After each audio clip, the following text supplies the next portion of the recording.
자, 할렐루야, 아멘.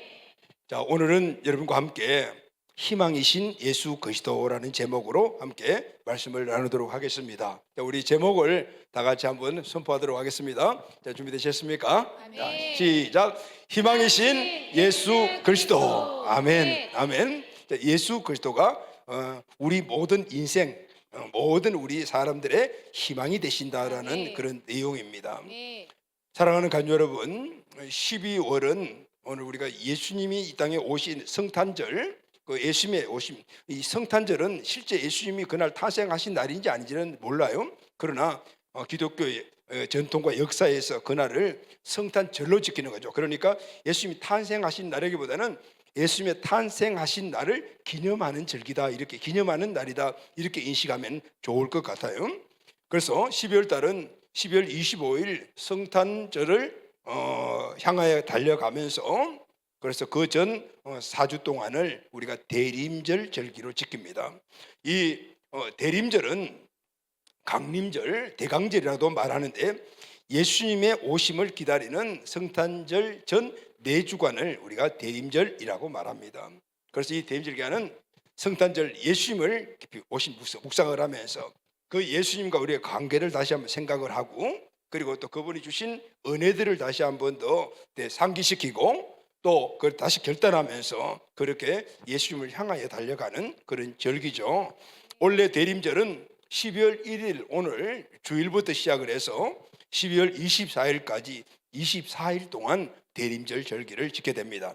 우리가 이 대림절 절기에 늘 나누는 말씀들, 대림절 절기에는 교회 전통의 4개의 초를 강단에 비치를 하고, 그리고 한 주 한 주마다 불을 켜면서 그 촛불에 담겨진 의미를 묵상을 하는 그런 한 주간을 보내는 그런 의미가 있죠. 우리 교회는 이 강단이 고정이 되어 있지 않고, 이 강대상이 고정이 되어 있지 않아서 촛불을 켜지를 못하지만 대림절 절기에 주의를 지키면서 메인 그 화면에 촛불을 켜놓고 하나씩 켜면서 그렇게 대림절 절기를 생각을 합니다. 여기 보면 초의 색깔이 다 다르죠. 첫 번째 주간에 켜는 초는 보라색인데 소망을 이야기합니다. 예수님은 우리의 소망 되시는 분이다라는 그런 의미를 둡니다. 두 번째 초는 옅은 보라색으로 예수님이 이 땅에 오셔서 오늘 하나님과 사람, 그리고 사람과 사람과의 평화를 이루신 분이다라는 것을 기억하는 그 주간입니다. 세 번째는 분홍빛인데 기쁨이 있죠. 예수님은 우리에게 기쁨을 주시는 분이시다. 할렐루야, 아멘. 네 번째 초는 분홍색인데 바로 예수님의 사랑, 하나님의 사랑의 의미를 깊이 새기는 겁니다. 그리고 마지막은 성탄절은 흰색이나 아니면 황금색, 또 무색을 사용하기도 하는데, 그래서 바로 예수님은 우리에게 왕으로 오셨다라는 것을 의미하면서 그렇게 함께 그 깊은 의미를 그리고 우리 마음속에 새기는 그런 날을 갖습니다. 자, 이렇게 12월 달은 우리 모두가 예수님을 깊이 묵상하면서 이 땅에 오신 예수님이 주신 그 은혜와 크신 사랑을 묵상하여 또 예수님의 그 사랑을 회복하고 은혜를 회복하는 그런 한 달이 꼭 되시기를 바랍니다. 아멘. 네. 자, 이번 주일 오늘은 첫 주간은 희망, 소망의 촛불을 밝히는 그런 주일입니다. 이 말씀은 예수님은 온 세상의 희망이시다라는 것을 말씀해 주고, 할렐루야, 아멘. 자, 그럼 여러분, 예수님이 왜 온 세상에 희망의 등불이 되시는 걸까요? 요한복음 3장 16절 말씀을 다 같이 읽겠습니다. 시작.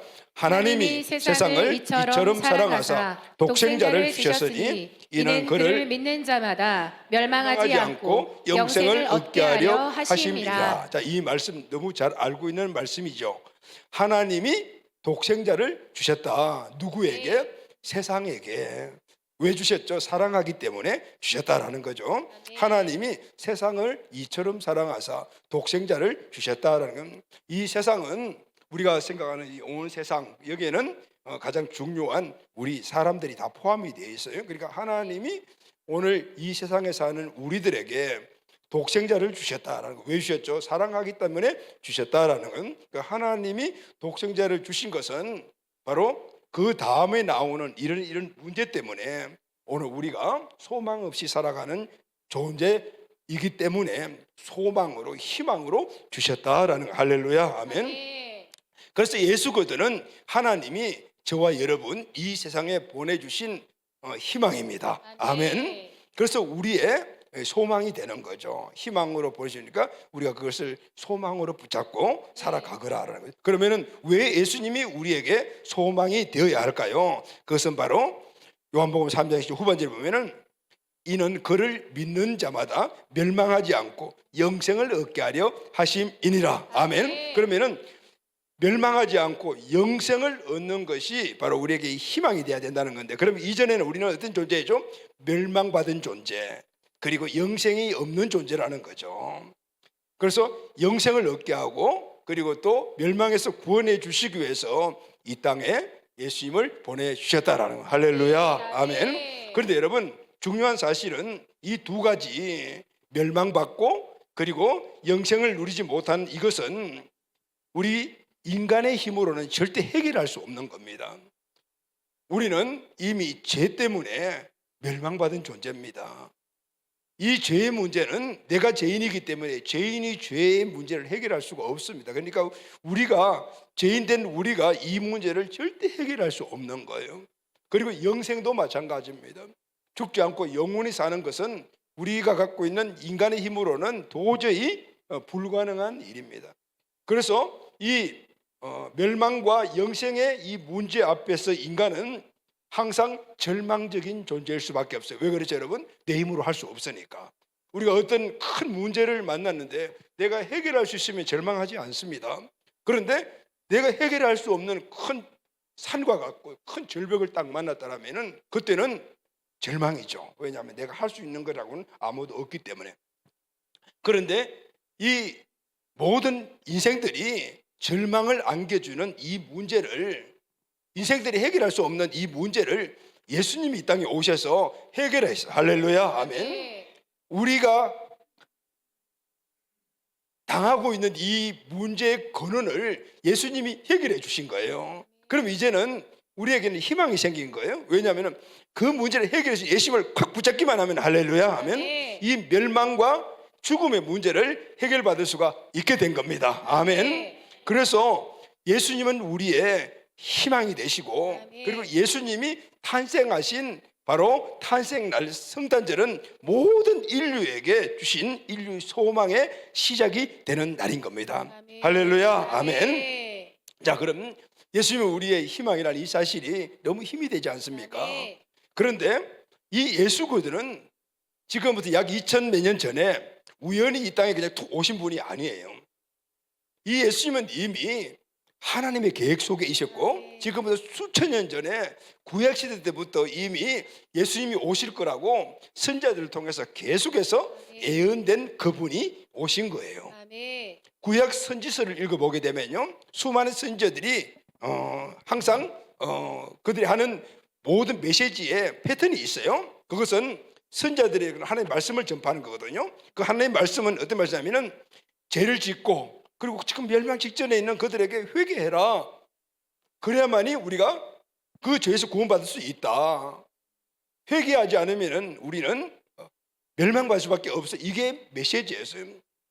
그러다 보니까 죄인된 우리들이 그 메시지를 받게 되면 죄인된 인간이 그 멸망과 절망이죠. 왜냐하면 우리는 죄 문제에서 스스로 이 문제를 해결할 수가 없어요. 그러면 우리는 소망이 없는 거죠. 그런데 항상 선지자들의 마지막 메시지가 동일하게 통일되었어요. 메시아가 오실 거다. 할렐루야 하면 구원자가 오실 거다. 그분이 너희들이 갖고 있는 그 모든 절망과 죄의 그런 저주 문제에서 해방시켜 주실 것이다. 아멘. 이스라엘의 역사를 보면은 정말 고난과 시련의 역사입니다. 너무 잘 아시잖아요. 지금도 엄청난 전쟁을 하고 있는데 그 전쟁이 끝이지 않고 있습니다. 그런데 지금 아니고 이스라엘은 이미 건국 때부터 시작해 오늘까지 계속해서 그런 문제들이 쭉 있어 왔어요. 물론 지정학적 여러 가지 그런 문제가 있겠지만은, 그러나 그 하나님의 귀한 뜻들이 있는 거예요. 이스라엘을 선택하신 것은 모든 이 땅에 사는 모든 인류들, 모든 나라, 모든 백성들의 예표적인 존재인 거예요. 너희들도 이런 삶을 살 것이다라는 거예요. 그래서 우리 이스라엘 역사를 통해서 우리 현실적인 삶을 돌아보고, 그리고 난 다음에 그들에게 해결받는 그런 원리들을 찾아서 우리에게 적용해서 우리가 구원의 은혜를 입고 살아가라라는 것이 하나님의 이 성경 말씀의 뜻인 것입니다. 네. 정말 이스라엘 역사를 보면은 고난의 역사예요. 그런데 이들에게 항상 마지막 메시지가 소망의 메시지예요. 그가 오시면은 이 지긋지긋한 고난에서 해방될 수가 있다. 우리가 할 수 없는 일을 메시아가 오시면은 대신해 주신다라는 거예요. 그래서 이스라엘 백성들은 순간순간마다 수많은 어려움과 시련들이 있었지만은, 그러나 이 메시아의 예언, 이 소망, 희망의 이 예언을 받아들였어요. 메시아가 오면은 지금 지긋지긋한 내 인생의 삶이 바뀌어진다. 우리나라 운명이 바뀌어진다. 그래서 그 메시지, 메시아를 희망으로 품고 그들에게 주어진 엄청난 시련들을 견디며 이겨 오늘까지 이르게 된 겁니다. 네.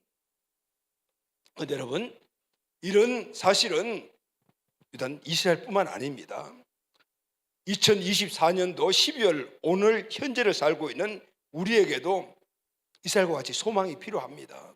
뭔가 붙잡아야 될 희망이 우리에게 필요하죠. 자, 여러분, 요즘 저와 여러분들의 삶이 어떻습니까? 물론 행복합니다. 너무너무 좋아요. 그러라고 생각을 하고 있습니다. 그런데 제 객관적인, 제 주관적인 견해를 보면은 좀 그렇지 않은 것 같아요. 너무 답답해요. 언론 보도나 또 특히 주변에 지인들, 아는 사람들, 이런 분들과 대화를 해보면은 마음이 많이 답답합니다. 정치도 그렇고 경제적인 것도 그렇고. 지난주 신문 내내 나타나는 기사가 우리나라도 일본과 같이 일본 3.가 돌아갈 거다. 내년에 1%의 성장도 어렵다. 막 이런 기사들만 계속 나와. 그게 우리 피부에 직접 닿잖아요. 이런 것들이 신문이나 그런 매스컴을 대할 때마다 마음에 답답하게 와 닿아요. 사회적인 환경은 어떻습니까? 문화는요, 교육 체계는요, 국제 정세는 어떻습니까? 특히 2025년도를 바로 지금 우리 눈앞에 두고 있으면서 내년은 어떻게 될 것인가? 미래를 예측하는 사람들은 대부분이 쉽지 않을 거다라는 예측을 내놓으니 마음이 더 답답하고, 그것이 마음이 자리 잡으니까 마음이 무거우니까 어때요? 몸도 무겁고, 그런 현상들이 제 마음에 자리 잡고 있는데 혹시 여러분들은 어떻습니까? 그런데 한번 방향을 바꿔 생각해 봤어요. 희망 없네. 희망이 내년에도 없겠구나. 이렇게 생각을 했는데 아니에요. 우리에게 희망이 있습니다. 할렐루야. 아멘. 네. 저와 여러분들이 예수님을 믿고 구원받은 하나님의 자녀들이지 않습니까? 네. 그 희망이 누구죠, 여러분? 예수님이시거든요. 근데 예수님이 어디 계시죠? 우리 안에 계시잖아요. 내 안에 계시. 할렐루야. 아멘. 네. 희망이 멀리 있는 것이 아니고 자꾸 보이는 것들이 찾으니까 희망이 없는 거죠. 그런데 이미 하나님이 우리 모든 인생에 희망으로 주신 그 예수님이 내 마음속에 있으니까 네. 다시 힘이 나. 할렐루야 하면 네. 힘이 나더라. 그래서 여러분, 중요한 것이 있어요. 저와 여러분 곁에는 희망이 계십니다. 할렐루야 하면 네. 여러분 마음 안에 희망이 탁 잡고 계십니다. 중요한 것은 왜 내가 자꾸 희망을 잃어버리냐면은 그분을 확 붙잡지 않고 있기 때문인 거예요. 그분을 잊어버리고 있기 때문인 거거든요. 실제적인 난 보이는 것들을 잡고 있으니까 이 안에 진짜 희망이 있는데 그 희망을 잡지 못하니까 매일 낙심하고 절망할 수 있는 그런 환경 속에 살아가는 거예요. 자, 여러분, 중요한 것은 희망이 있습니다. 할렐루야 하면 네. 내 안에 계시고 이렇게. 이제 중요한 것은 12월 이 한 달 동안 우리가 예수님을 묵상하면서 그 희망 되심을 꽉 붙잡으시기를 네. 예수님의 이름으로 축원합니다. 아멘. 아멘. 그러면은 내년 2025년들은 희망찬 한 해가 되지 않겠습니까? 아멘. 네. 오늘 그 사실을 우리 본문 읽은 이 스바냐 선지자가 이스라엘에게 한 이야기지만 결국은 이 시대에 살고 있는 저와 여러분들에게 주신 말씀임을 믿습니다. 아멘. 네. 오늘 이 말씀으로 오늘 다시 한번 더 잃어버린 희망들을 꼭 붙잡고 내년을 향해서 힘차게 출발해가는 저와 여러분들 다 되시기를 예수님의 이름으로 축원합니다. 아멘. 네. 오늘 본문에 나온 이 스바냐 선지자는 예수님이 오시기 640년 전에 그때 에레미야 선지자와 이 함께 활동했던 선지자입니다. 이때 요시야 왕이 남유다를 통치하던 시대였는데 이스라엘, 그러니까 처음 이스라엘은 다윗 왕 때 남과 북이 하나의 단일 왕국이었습니다. 예전에 우리나라와 똑같은. 그런데 솔로몬 왕의 아들 르호보암 때 남과 북으로 나눠졌어요. 지금 우리와 같이 남쪽 북쪽으로 나눠지고, 근데 우리나라와 너무 비슷한 것 같아요. 북쪽은 나눠지는 순간부터 하나님을 떠났습니다. 그래서 아수르라는 나라에서 망해버렸습니다. 역사에서 아주 없어져 버렸습니다. 그런데 남유다가 그것을 보고 눈을 똑똑히 우상을 숭배하면서 망해가는 모습을 보았음에도 불구하고 똑같이 우상 숭배를. 그래서 결국은 남쪽 유다도 80년 후에 바벨론이라는 나라를 통해서 망하게 됩니다. 그런데 여러분, 중요한 것은 북이스라엘은 처음부터 하나님의 약속의 안에 있었던 나라가 아니었어요. 그런데 남쪽 유다는 달라요. 하나님은 하나님의 마음에 합한 사람 다윗을 왕으로 세워주면서, 그리고 솔로몬이 성전을 지으면서 너 위 왕권을 견고하게 해서 하나님께서 붙잡아서 넘어져도 해줄 거라고 하셨어요. 그런데도 불구하고 지금 남쪽 유다가 바벨론에서 망하게 되었습니다. 그러면 하나님의 약속이 거짓말인가? 끝났는 거 아니에요. 하나님은 오늘 이 남유다가 바벨론에 멸망당하지만은 하나님께 그걸 다시 회복시키시는 거예요. 할렐루야, 아멘. 약 80년 후에 바벨론에 의해서 망하게 되지만 그때부터 이스라엘은 혹독한 시련이 닥쳐와요. 그러나 하나님께서는 이 스바냐 선지를 통해서 소망의 메시지를 전하십니다. 그 소망의 메시지가 바로 메시아인데, 바로 오늘 우리에게는 예수 그리스도를 말씀하고 있습니다. 이런 얘기, 이스라엘아, 우리에게는 소망이 있다. 지금 우리가 이런 시련 속에 지금 그것이 눈앞에 닿고 있다 하지만은, 그러나 낭망하거나 좌절하거나 그리고 넘어지지 말아라. 하나님께서 메시아를 보내줄 것이다. 너희들을 회복시켜 주실 것이다. 중요한 것은 우리가 그 소망을 굳건하게 붙잡는 것이다. 이렇게 말씀해요. 할렐루야, 아멘. 사랑하는 우리 가족 여러분, 오늘 이 메시지는 지금 이 말씀을 듣고 있는 저와 여러분들에게 주신 메시지임을 믿습니다. 아멘. 우리 시대가 아무리 우리가 봤을 때 소망 없다 하더라도 이미 하나님 우리 약속하신 그 메시아가 이미 우리에게는 오셨고 우리 안에 계시고, 그래서 그분을 꼭 붙잡는 이 원리를 깨닫게 된다면 우리는 상황을 이기며 승리하는 그런 희망을 걷는 하나님의 자녀가 될 줄로 믿습니다. 아멘. 자, 그러면은 오늘 이 소망의 메시지의 핵심 내용은 무엇일까요? 오늘 이를 통해서 예수 그리스도의 희망 되심이 회복되는 우리 가족들이 꼭 되기를 바랍니다. 아멘. 자, 그러면 스바냐 선지자가 그 당시 이스라엘에게 선포한 첫 번째 메시지는 이스라엘아 회개하라는, 할렐루야, 아멘. 먼저 이스라엘아 회개하라는 겁니다. 스바냐 1장 14절에서 17절 말씀을 다 같이 선포하겠습니다. 시작.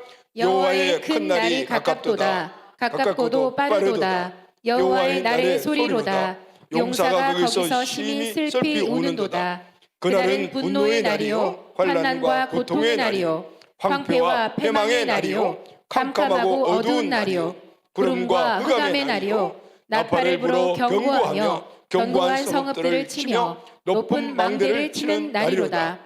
내가 사람들에게 고난을 내려 맹인같이 행하게 하리니 이는 그들이 나 여호와께 범죄하였습니다. 또 그들의 피는 쏟아져서 티끌같이 되며 그들의 살은 분토같이 될지라.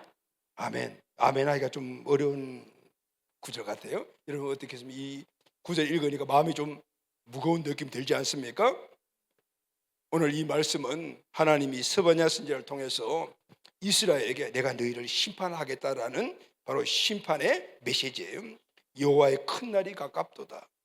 지금 바로 니들 눈앞에 왔다는, 여호와의 날의 소리가 니들 눈앞에 와 있다는. 그때 일어나는 현상이 내가 사람들에게 고난을 내려 맹인같이 행하리 쭉 나오잖아요. 바로 심판의 메시지입니다. 하나님은 이스라엘이 돌아오기를 기다렸습니다. 그러나 이스라엘은 돌이키지 않았습니다. 하나님은 바벨론이라는 징계의 도구를 선택하십니다. 하나님은 이스라엘을 사랑하십니다. 그래서 돌아오라. 그래도 돌이키지 않으니까 이제는 징계의 도구를 선택하신 거예요. 왜 징계의 도구를 선택하셨을까요? 이스라엘이 바벨론에게 잠깐 고통을 당하는 것이 계속해서 우상 숭배의 제약의 결과보다도 그것이 낫다, 경하다 여겼기 때문인 거예요. 징계는 잠깐의 고통이 따르지만 회개하지 않고 하나님을 떠나 계속해서 범죄하게 되면 결국은 아수르와 같이 영원히 멸망당하게 되기 때문에 하나님은 사랑하는 이 이스라엘을 징계하시기 위해서 바벨론이라는 그 당시에 가장 강력한 그런 나라를 선택하신 거예요. 결국은 70년이라는 이 고난의 세월을 겪어야 하지만은 그러나 그 고난의 세월은 이스라엘이 하나님을 불순종했던 그 찌꺼기들이 다 빠져나가고 오직 하나님을 바라볼 수 있는 순수한 하나님 바라기로 만드는 그런 기회였던 거예요. 결국은 이를 통해서 하나님이 그들에게 원하시던 일들을 이루며 하나님의 은혜의 축복을 누리도록 만들기 위한 하나님의 사랑의 계획이었던 것을 볼 수 있어요. 그렇지만 여러분, 징계는 힘든 거예요. 그런데 이것은 든지 스바냐 선지자만 통해서 이야기한 것이 아니에요. 그 전에 에레미야 선지자를 통해서 끊임없이 계속해서 강조했어요. 그럼에도 불구하고 백성들은 회개하지 않고 도리어 에레미야 선지자를 감옥에 가두어 버렸어요. 왜 그럴까요, 여러분?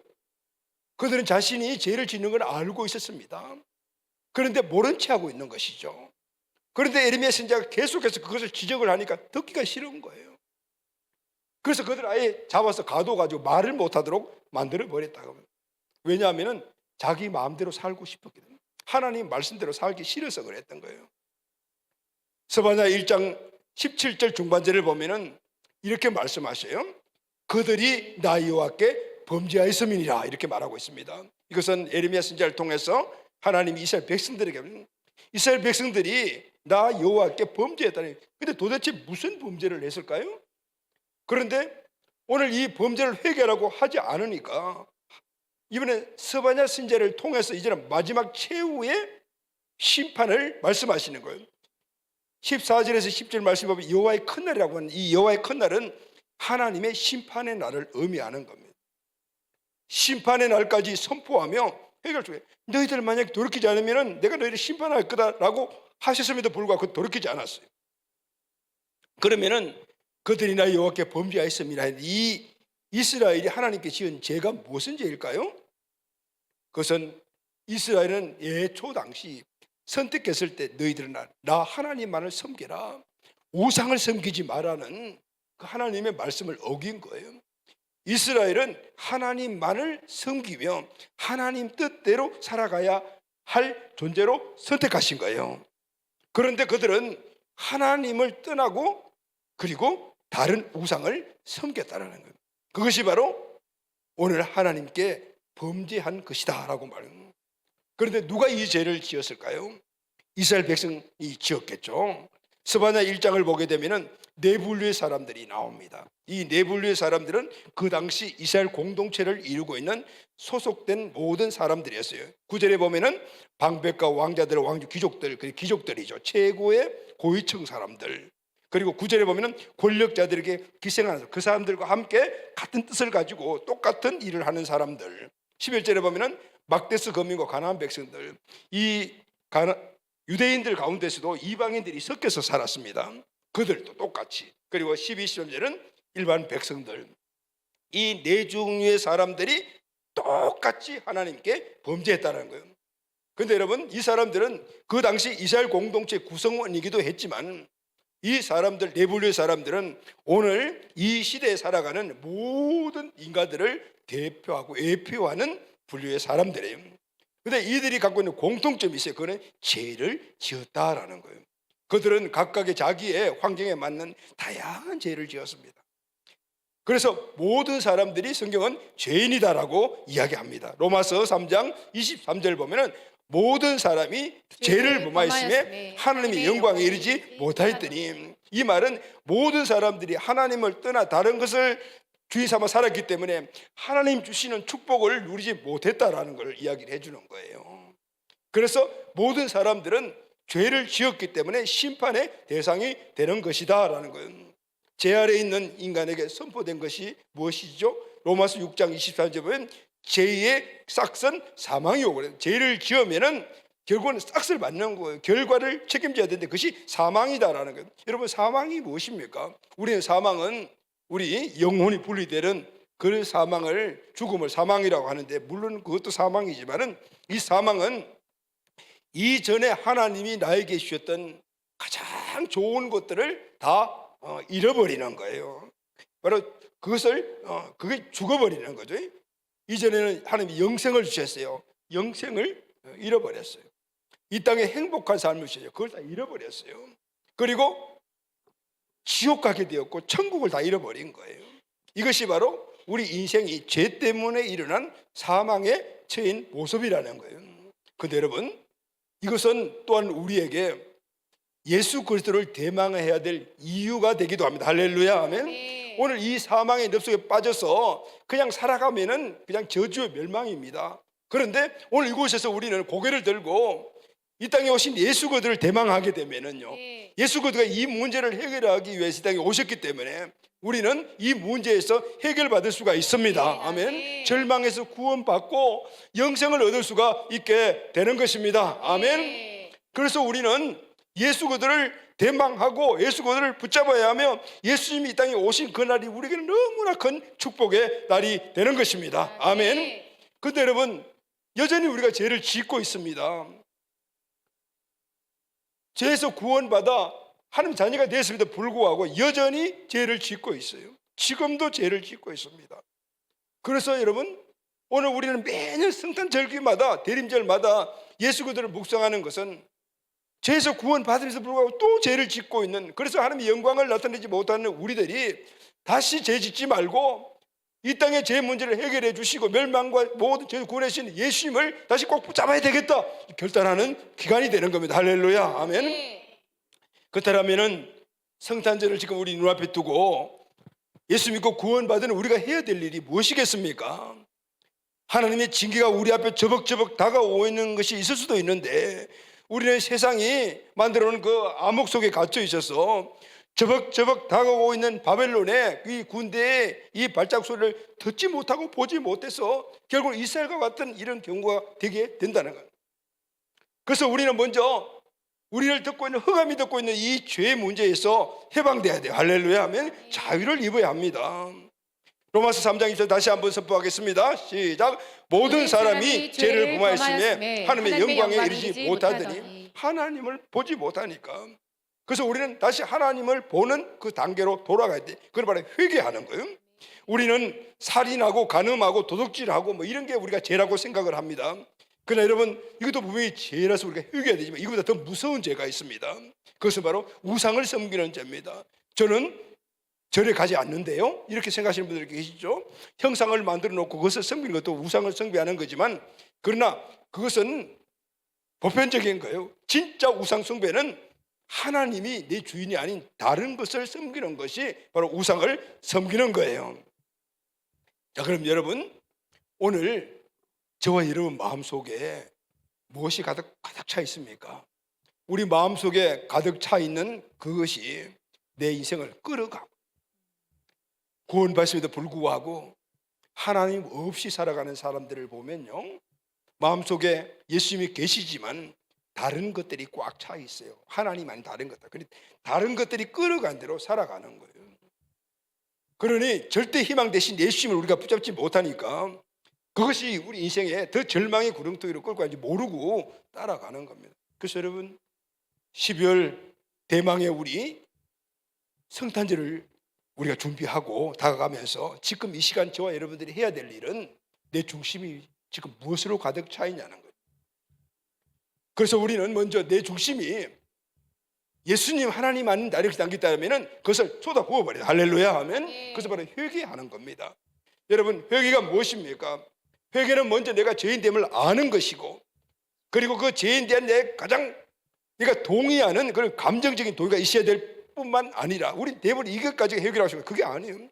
다음부터는 내가 하나님 말씀을 따라 살아가지 못했던 이 모든 모습들을 알고 느낀 것을 결단하는 거예요. 바꾸겠다, 다시 새롭게 하겠다, 하나님만을 붙잡겠다 결단하고 실제 내 삶 속에서 그렇게 살아가는 거예요. 할렐루야 하면 이것이 회개입니다. 오늘 이 자리가 우리 모두에게 이 회개자가 되기를 바랍니다. 아멘. 오늘 왜 스바냐 선지자가 회개하고 예수 그들을 붙잡으라고 했을까요? 예수 그들을 붙잡으려면 내 안에 예수님만 차 있어야 되는 거예요. 다른 것이 찾으면 예수님 붙잡을 수가 없어요. 보지 못하기 때문에 먼저 다른 것들은 내려놓고 다 씻어내고 예수님만을 바라볼 수 있는 마음의 준비가 필요하기 때문입니다.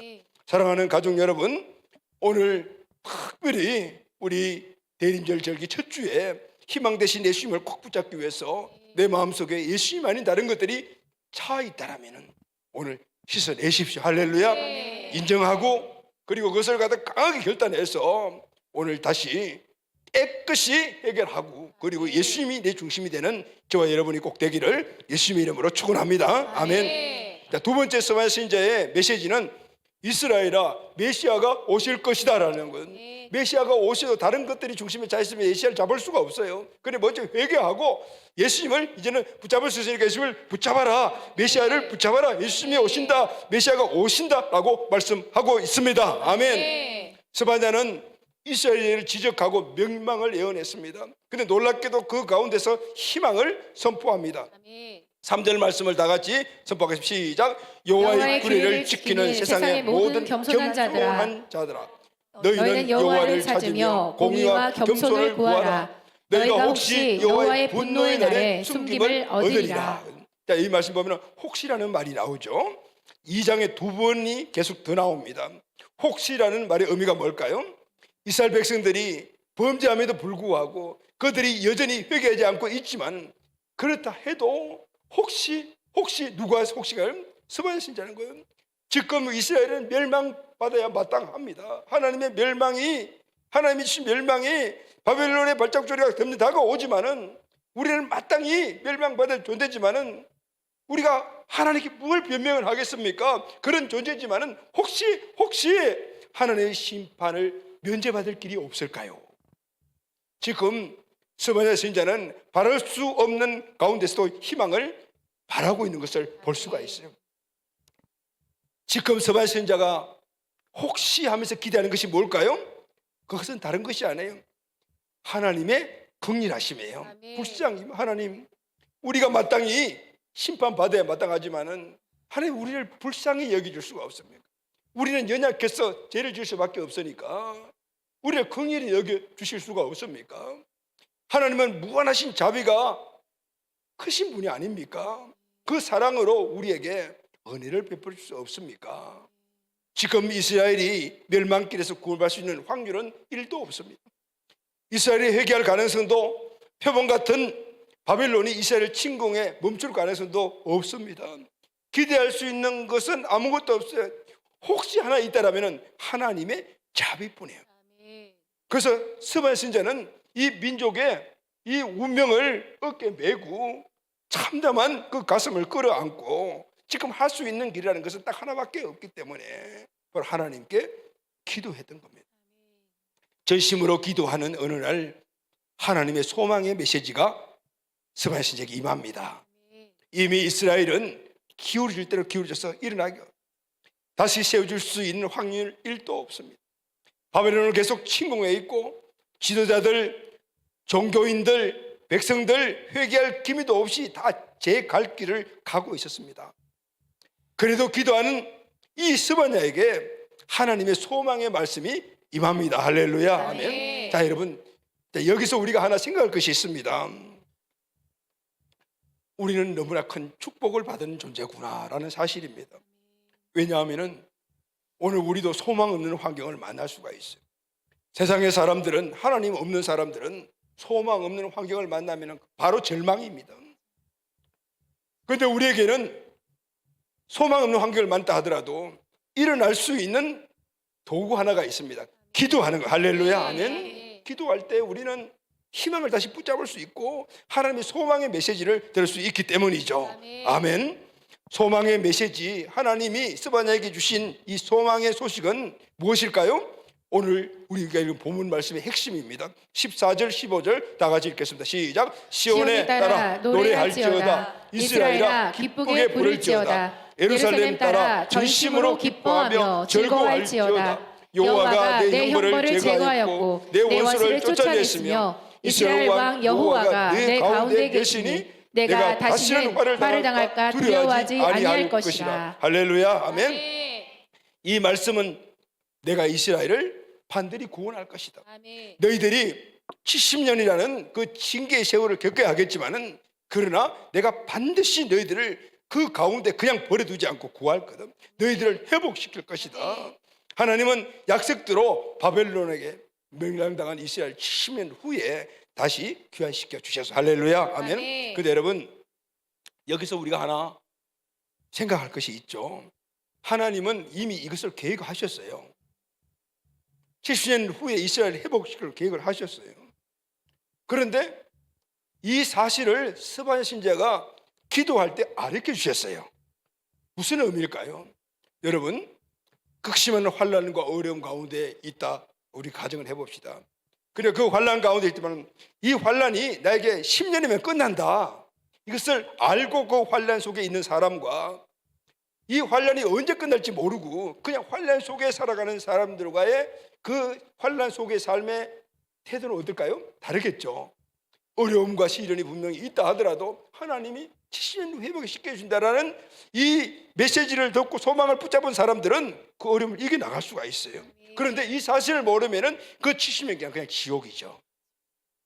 주저앉아 버리겠죠. 낙심하겠죠. 힘없이 살아가다가 그냥 생활을 마치게 돼요. 여러분 오늘 우리에게 중요한 것은 하나님의 희망의 메시지를 우리가 듣는 거예요. 할렐루야 하면 우리에게도 이 땅을 지금 살아가고 있는데 우리에게 어려움이 없습니까? 세상 사람들과 똑같은 어려움들이 있어요. 그것이 환경적인 것이든 아니면은 우리에게 어떤 하나님의 시련이든 징계든 간에 그러나 하나님은 분명히 약속하신 것이죠. 오늘 스바냐 선지자를 통해서 약속하신 이 메시아의 약속은 바로 온 인류 저와 여러분들에게도 주신 약속 희망입니다. 할렐루야 하면 온 인류에게 메시아가 올 것이다. 너희에게 메시아, 너희들이 회복될 것이다. 하나님의 인류 구원에 이르실 메시아 예수 그리스도가 이 땅에 오실 것이다. 스바냐 시대의 이스라엘의 상황은 지금 우리가 살고 있는 시대와 다를 바가 없죠. 스바냐 시대는 이스라엘이 바벨론에게 멸망을 당할 직전 상황이에요. 우리가 살고 있는 이 시대는 성경은 말세 그리고 지말이라고 말해요. 주님 오실 날이 가까워졌다고. 이때 일어나는 많은 이 세상의 현상들이 오늘 우리가 엄청난 고난 속에 있다는 사실을 우리는 알고 있습니다. 우리 대한민국은요 너무 축복받은 민족 같아요. 조금만 우리 고개를 들고 북쪽을 보게 되면 어떻습니까? 그곳에서는 먹을 것이 지금도 굶어 죽는 사람들이 한두 사람이야. 세계 정세를 보게 되면 지금 피 터지는 전쟁들을 하고 있어요. 우크라이나 이 러시아의 전쟁은 지금 그 땅 뺏기라고 하는 그 지역은 하루에도 20만 30명이 죽거나 부상을 입는다고 해요. 러시아 사람들은 전쟁에 가서 죽는 것이 축복이라고 이야기하는데 왜냐하면 돈을 엄청 많이 준다고. 그래서 일명 그것을 고기 분쇄기라고 이야기한다고 하잖아요. 하나님 주신 고기와 생명이 그 지옥 같은 걸 삶으로 살아가고 있는 거예요. 우리는 특별히 하나님께 축복받은 민족이라요. 그런데 여러분 우리도 언제 그 상황에 닿을지 모르는 거죠. 저 북쪽에 있는 이 정신 좀 이상한 그 친구가 한번 잘못 누르면은 우리도 똑같은 상황에 가게 되는 거예요. 그게 우리에게 지금 다가오고 있는지도 모르고 있는 거예요. 그래서 우리는 영적으로 눈이 뜨 있어야 돼요. 할렐루야 아멘. 성경이 계속해서 이것을 우리에게 말하고 있습니다. 당시 이스라엘에게 하나님 자비가 소망이듯이 오늘 우리에게도 하나님의 사랑의 결주신 예수 그리스도만이 유일한 소망임을 믿습니다. 아멘. 스바냐 선지자는 메시아가 오셔서 하실 일을 구체적으로 15절에서 이렇게 말씀을 합니다. 다 같이 한번 읽읍시다. 시작. 여호와가 내 형벌을 제거하였고 내 원수를 쫓아냈으며 이스라엘 왕 여호와가 내 가운데 계시니 내가 다시는 화를 당할까 두려워하지 아니할 것이라. 이 세 가지를 이야기하죠. 여호와가 오시면은 너희 형벌을 제거하고 원수를 쫓아내 줄 거다. 두 번째는 그리고 너희와 함께 하시고 할렐루야 하면 그리고 다시는 너희들이 화를 당할까 두려워할 필요가 없다 이렇게 말씀해 주시는 거예요. 아멘. 이 메시지는 이스라엘이 망하기 직전에 선포된 메시지입니다. 희망이라고는 전혀 찾아볼 수 없는 그 시대에 선포된 메시지니까 얼마나 큰 희망이 되겠습니까? 희망이 전혀 없는 시대에 선포된 메시지이기 때문에 이스라엘에게는 그 무엇과도 바꿀 수 없는 가장 큰 위로와 소망이 되었던 그래서 복음이어서 할렐루야 하면 아멘. 메시아가 오시면은 이런 일들이 일어나요. 이 이상의 복음이 어디 있겠습니까? 사람들이 큰 문제 앞에서 왜 절망과 그리고 낙심 속에 살아가죠? 소망이 없기 때문에. 희망이 있다라면 절대로 절망하지 않지 않습니까? 우리에게는 영원한 희망인 예수 그리스도가 있음을 믿으시기를 바랍니다. 그분이 나와 함께하고 계십니다. 아멘. 이분은 완벽한 우리에게 희망과 소망이 됩니다. 왜냐하면 이 땅에서 우리에게 소망이 될 뿐 아니라 영원한 하늘나라에서까지 소망이 되시기 때문입니다. 아멘. 그러면은 이 땅에 오셔서 우리 모든 인생들에게 소망이 되신 스바인스가 말한 그 복음, 예수님이 하신 일이 무엇일까요? 첫째, 형벌을 제거하는 거예요. 할렐루야. 아멘. 다 같이 한번 선포합시다. 시작. 여호와가 내 형벌을 제거하였고 내 원수를 쫓아내었으며. 아멘. 아멘. 예수님이 우리가 받을 형벌, 그 형벌은 죄 때문에 받는 형벌이지 않습니까? 그것을 제거해 주셨습니다. 아멘. 그리고 우리가 원수에서 구원을 받도록 해 주셨습니다. 이런 예수님이 십자가에서 우리 죄를 대신 지심으로 이루신 일입니다. 죄와 원수의 자양을 잊기를 원한다면은 우리는 이미 얻었지만은 그러나 그것을 누리지 못하고 지금 있다라면은 십자가의 성령 예수님을 꽉 붙잡으시기를 예수님의 이름으로 축원합니다. 아멘. 형벌과 원수를 제거하신 예수님은 그래야만이 우리의 뭐가 되죠? 주인이 될 수가 있어요. 그 두 번째는 예수님이 이제는 나와 함께 하십니다. 아멘. 다 같이 읽겠습니다. 시작. 이스라엘 왕 여호와가 내 가운데 계시니 형벌을 제거하고 원수를 쫓아내주신 예수님은 이제 내 마음 중심에 와 계십니다. 그리고 나와 함께 하십니다. 어디 영원히 함께 하십니다. 아멘. 그런데 이분의 실제 정체가 뭐냐면은 이스라엘의 왕 여호와입니다. 왕이신 거죠. 왕인 그분이 내 중심이 되어 주신 거예요. 여러분, 이 시대 왕은요, 백성을 보호하는 보호자입니다. 그분이 어떤 왕이죠? 왕 중의 왕이에요. 우주 만물을 다스리는 왕이에요. 세상에 어떤 강력한 힘을 갖고 있는 바벨론의 왕이든 아수르의 왕이든 로마의 왕이든 근접도 못하고 상대가 되지 않는 왕이에요. 그분이 나의 왕으로 나를 다스리고 지켜주시는 거예요. 할렐루야. 아멘. 그분이 늘 함께 하시며 세 번째, 보호하시고 내 삶 전체를 다 총망라하시죠. 위로하시고 지켜주십니다. 아멘. 그러니 나는 어떻게 해요? 화를 당할까? 아니면 어떤 문제들이 날까? 겁낼 필요가 없다라는 건. 다 같이 읽겠습니다. 시작. 내가 다시는 화를 당할까? 두려워하지 아니할 것이라. 두려움 없습니다. 아멘. 왜냐하면 만왕의 왕 되신 그분 나의 보호자로 든든히 지켜주시기 때문에 이제는 세상에 그 무엇도 두려워할 필요가 없는 존재가 되었다는 이 말씀이에요. 이제 원수의 공격을 두려워할 필요가 없습니다. 예수님은 세상을 이기고 마귀를 이기고 십자가를 이겼습니다. 모든 고난도 다 이겼습니다. 그래서 궁극적으로 승리자가 되셨습니다. 예수님이 그래서 나의 보호자시고 승리의 힘이시니 나의 완전한 위로자가 되시고 내 인생 전체를 소망 가운데 이끌어 주시게 되는 겁니다. 할렐루야. 우리가 해야 될 일이 뭘까요? 바로 우리 마음을 비우고 그분을 왕으로 중심에 세우며 그분을 꽉 붙잡고 나갈 때 왕 되신 그분이 내 인생의 유일한 희망이 되시 나를 지켜주시고 보호하시고 인도하여 주실 것입니다. 할렐루야. 아멘. 마지막으로 스바야 선지자의 세 번째 메시지는 이스라엘아 힘내라, 기죽지 말아라, 낙심하지 말아라. 바로 이 메시지입니다. 스바야 선지자는 결론을 선포합니다. 16절 다 같이 읽겠습니다. 시작. 그날에 사람이 예루살렘에 이르기를 두려워하지 말라. 시온아 내 손을 늘어뜨리지 말라. 이 말씀 내 손을 늘어뜨리지 말라라는 말씀인데 사람이 힘이 없으면 어떻게 돼요? 고개도 떨어뜨리고 손도 이렇게 되잖아요. 지금 이스라엘이 멸망 직전에 있으니까 힘이 없죠. 기가 죽었어요. 낙심했어요. 절망 가운데 있어요. 하나님의 이 희망의 메시지는 뭡니까? 이스라엘아 기죽지 말아라, 낙심하지 말아라, 실망하지 말아라. 너희들이 행한 그 죄는 이 형벌은 제거되고 내 원수들 앞으로 쫓겨날 것이다. 이스라엘 왕 여호와가 이제 내 중심이 될 것이다. 그가 너희들이 화를 당하지 않도록 어떤 문제가 닿으면 이길 수 있도록 힘을 주실 것이다. 할렐루야. 아멘. 오늘 이 메시지, 희망의 메시지를 들은 이스라엘 백성들은 어땠을까요? 힘이 났겠죠. 기가 살아났겠죠. 낙심은 떠나가고 소망이 되었겠죠. 할렐루야. 아멘. 그래서 여러분 이스라엘 그리고 구원받은 저와 여러분들은 보통 사람이 아니에요. 하나님과 우리 관계가 보통 사람이에요. 어떤 상황 속에서 하나님은 끝까지 우리를 지켜주시는 관계가 되었다는 거예요. 아멘. 스바야 4장 17절 중반절을 다 같이 읽겠습니다. 시작. 그가 너로 인하여 기쁨을 이기지 못하시며 너를 잠잠히 사랑하시며 너로 말미암아 즐거이 부르며 기뻐하시리라 하리라. 하나님이 이스라엘이 치명적인 죄를 짓고 징계까지 끌고 가는 그런 죄임에도 불구하고 너와 그의 관계는 변하지 않는다라고. 할렐루야. 아멘. 우리가 하나님을 기쁘시게 한다는 것이 아니라 하나님이 우리를 인하여 우리 때문에 기쁨을 이기지 못하신다는 거예요. 생각만 해도 기뻐 죽겠다는 거예요. 생각만 해도 입이 막 올라간다는 거예요. 죄 짓고 하나님 배신하고 지 멋대로 살다 하지만은 그러나 징계를 통해서 돌이키기를 원하신 믿지만은 그러나 하나님의 사랑, 그 아버지의 사랑은 결코 변함이 없다. 이 이야기를 들었을 때 이스라엘 백성이 얼마나 힘이 났겠어요. 그들은 70년의 고난의 과정을 겪어야 했어요.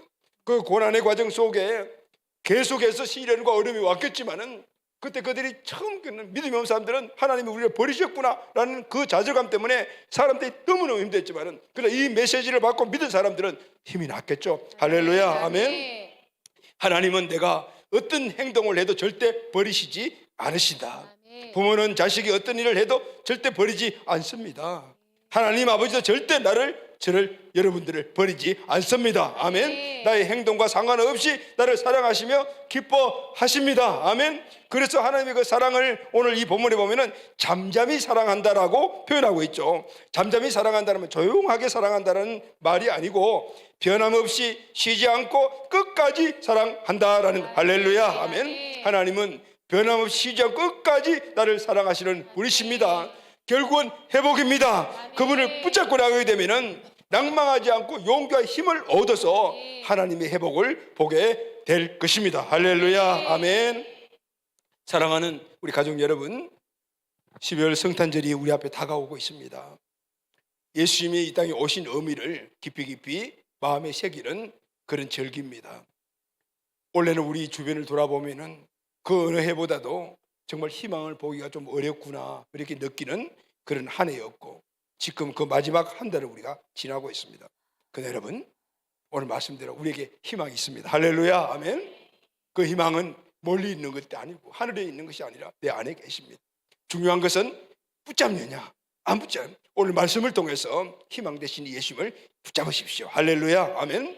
예수님은 하나님이 나를 위해 보내주신 희망 자체십니다. 왜 예수님이 우리에게 희망입니까? 예수님이 나를 위해 하신 일 때문입니다. 할렐루야. 아멘. 그럼 여러분 예수님이 이 땅에 오셔서 이스라엘을 위해서 우리를 위해서 하신 일이 무엇입니까? 자, 우리 다 같이 오늘 핵심 본문 말씀을 크게 한번 믿음으로 선포합시다. 시작. 내 형벌을 제거하였고 내 원수를 쫓아냈으며 이스라엘 왕 여호와가 내 가운데 계시니 내가 다시는 화를 당할까 두려워하지 아니할 것이라. 할렐루야. 아멘. 아멘. 그분은 이 땅에 오셔서 우리 인생이 절대 우리 힘으로 해결할 수 없는 내 인생의 문제에 형벌을 제거해 주시고 원수를 쫓아내 주요. 할렐루야.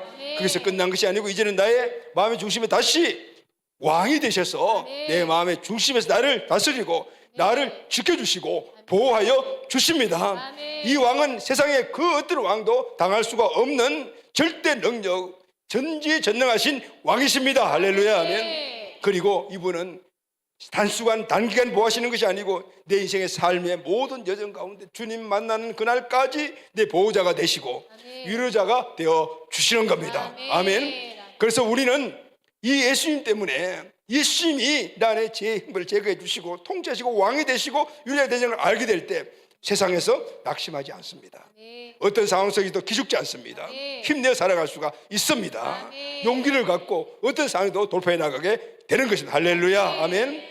사랑하는 가족 여러분, 이제 대림절 절기 첫 주간에 우리가 해야 될 일 딱 하나입니다. 여러분 예수님을 꼭 붙잡으십시오. 할렐루야. 아멘. 왜냐하면 그분이 우리 인생의 유일한 소망 되시기 때문입니다. 우리가 희망을 놓치면 절망이잖아요. 근데 희망을 붙잡고만 있으면 우리의 소망 가운데 살아갈 수가 있게 되는 겁니다. 물론 내년에도 모든 것이 꽃길만 우리에게 있는 건 아니겠죠. 순풍의 돛을 다는 그런 향해는 아니에요. 그건 당연한 거예요. 당연히 우리 삶 속에도 좋은 일도 있지만 그런 여러 가지 어려움과 시련이 다가올 거예요. 중요한 것은 우리의 희망 되신 그분을 붙잡고 있느냐, 놓치고 내 힘으로 가느냐, 여기에 달리는. 할렐루야. 아멘. 사랑하는 간 여러분, 그분을 꼭 붙잡고 오늘 내년에는 그분의 힘으로 소망 가운데 살아가는 우리 가족들 다 되시기를 예수님의 이름으로 축원합니다. 아멘.